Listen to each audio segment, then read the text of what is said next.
Hey there, I'm Asha Junot, and you're listening to This Hope Podcast.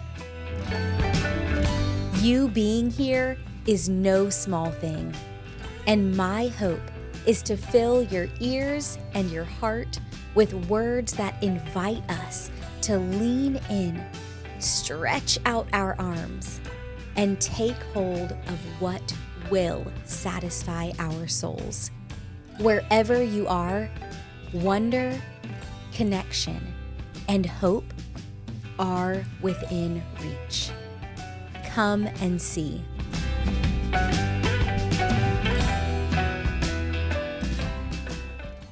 Hello and welcome to another episode of This Hope Podcast. I am so glad you're here. Today, we are talking about faith, imperfect faith, which is honestly the only type of faith available to our very imperfect selves in this very imperfect world. Imperfect faith is really our only option. Imperfect faith is all we've got. And here's the good news. It's imperfect faith in the perfectly faithful God. We don't have to worry about having perfect faith because our imperfect faith can be in the perfectly faithful one. This episode came about as a bit of a spin-off from the episode right before this one. It was kind of a state of the soul address, if you will. I shared about this soul rest that I'm experiencing right now that has been so powerful and so profound. And I'd encourage you to listen to that episode for the full backstory, because this soul rest, it's not some magic trick or some immediate overnight thing. Soul rest, I found, is the perfect gift of imperfect faith. Soul rest is the perfect gift of imperfect faith, and it's available to all of us. Soul rest is for you.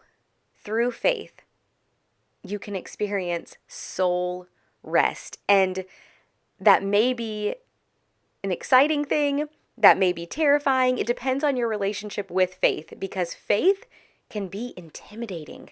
There is this verse that I used to be half inspired by, but mostly intimidated by. I know that math doesn't add up, half and mostly, but intimidated/inspired by this verse in Hebrews chapter 11, the first part of verse 6. It says, without faith, it is impossible to please God. And whether you are a self-proclaimed people pleaser or not, I think we all experience this desire to be pleasing to some degree. We all want to be pleasing. We all want to make someone proud. And the thought that we could please the God of the universe, that we could make our Heavenly Father proud, that's a big deal. And I remember reading that verse and thinking, yes, if I could make the God of the universe smile, if I could make God happy with me, I want that. Okay, and so how do I do that? All right, faith. Okay, where do I start? And my people-pleasing Enneagram 2, if that means anything to you, self, was like, okay, if this is how I please God, I'm going to do it, and I'm going to be the best God pleaser ever. And then I just realized that, yeah, I'm going to always fall short. So then, is it impossible to please God? Well, without faith, it's impossible to please God. What does that mean? I don't know. And then I was just kind of in this really hard spiral of like, I'm not doing enough, but what should I be doing? I don't know. And I want to stop myself right here. And if your brain is starting to swirl, I want to stop you right here. Because what I have come to know and believe with all my heart is that I am pleasing to God not because of anything I have or have not done, am or am not doing, will or will not do. I am pleasing to God and lovely to God and loved by God because I am His. You are pleasing to God, lovely to God, and loved by God simply because you are His. That's it. God is the creator, and you are His creation. We are all His favorites. All favorites in different ways, all cherished in different ways. And this verse isn't about us trying to please a God who is sitting far off, just tallying up our good and bad choices. If you could see me right now, I'm doing air quotes. No. This verse is about how much joy it brings God when we choose Him back. Because God has already chosen us. God chose us from the moment He conceived us in His incomprehensible mind, and then He created us. You are holy and completely known and loved by the Creator of the universe. You are holy and completely chosen and pleasing to the Creator of the universe, and He so desperately wants for you to choose Him back. God is waiting with bated breath for you to turn and say, I choose you too, God. I love you too. And that is what pleases God. That is what faith is. Faith is choosing the one who has already chosen you. Faith is loving the one who already loves you. And on God's end, it's all perfect because God is perfect and holy. His love for us is perfect and holy, unlike our love. It is unending, unwavering, unconditional. On our end, things will always be imperfect, but as long as our imperfect faith is in the perfectly faithful one, we will have soul rest. Our souls will be satisfied with our imperfect faith as long as our imperfect faith is in the perfectly faithful one. And to dig a little deeper into this verse is to see God's perfection even more, because that word for faith, that word that we read that seems intimidating and unattainable, that word in the original language in Greek is pistis. And I want to read some snippets from the definition of that original word because there is so much freedom here. It says, faith, pistis, is always a gift from God and never something that can be produced by people. It is distinct from human belief, yet involving it. God continuously births faith in the yielded believer so they can know Him. Faith is always received from God and never generated by us. This faith involves belief, but it goes beyond human believing because it involves the personal revelation of God.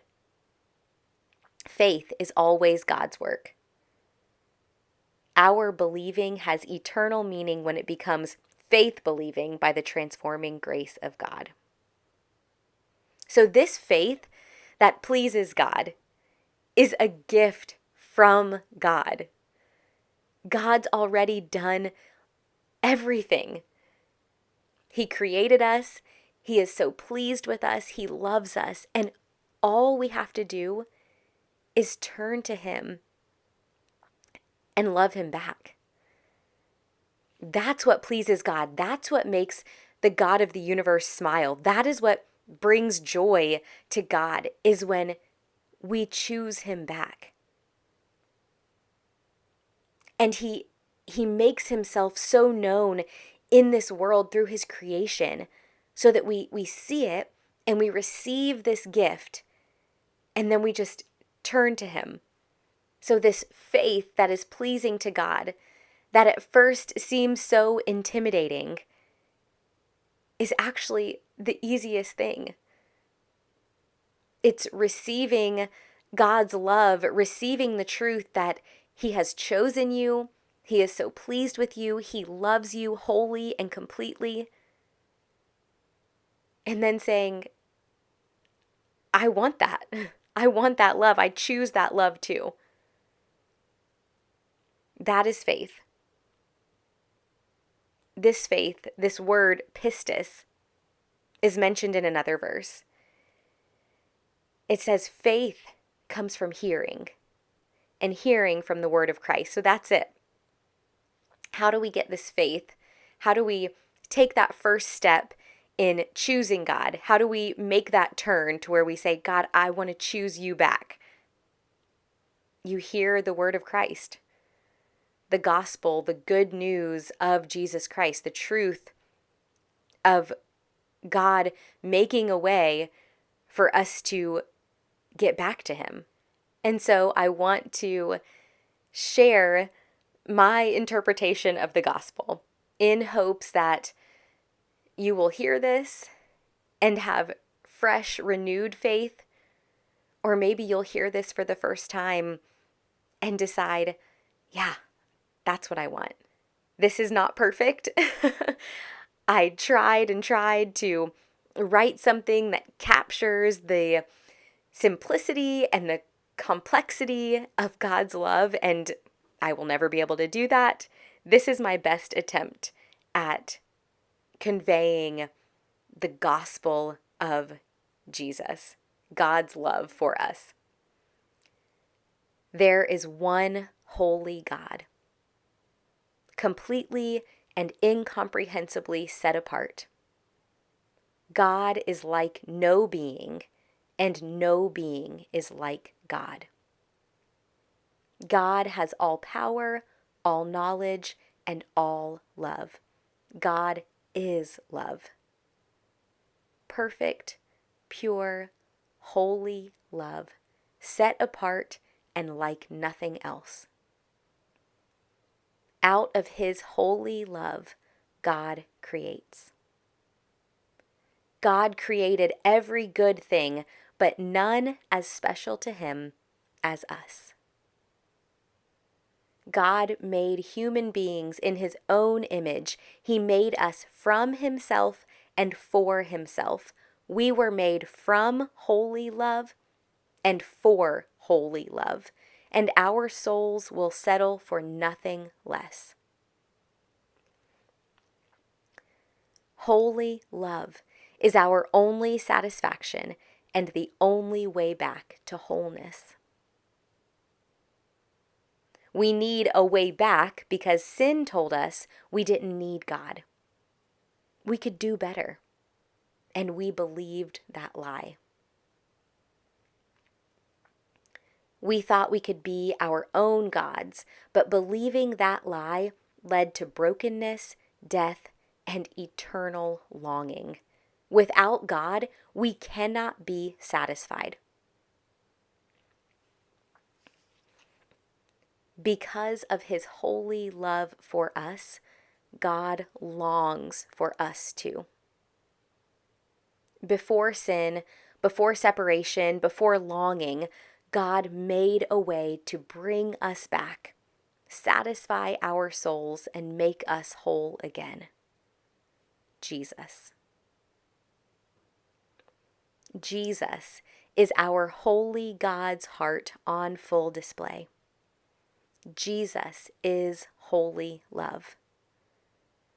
Jesus is the way for all people in all places across all of time to be restored, to be made whole.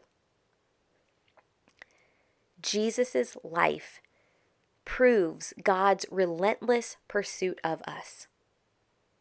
Jesus' death proves the depths of God's love.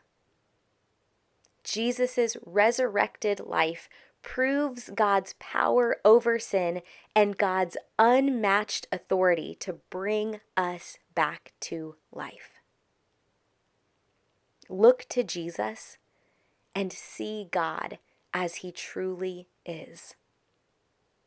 Acknowledge your sin, Believe our holy Maker is inviting you to be made whole again. Receive the holy love you were made from and made for, and let your soul live fully satisfied. This is the gospel of Jesus Christ, the good news of Jesus. And this is the first step to faith, the first step to imperfect faith, the first step to a lifetime of pleasing the one who is already perfectly pleased with you. Today is the day, friend.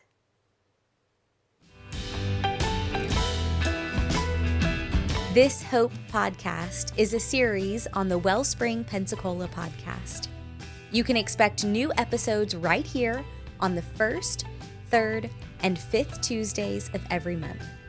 If you'd like to connect in between, you can find me on Instagram at Asha Junot. That's ASHAJUNEOH,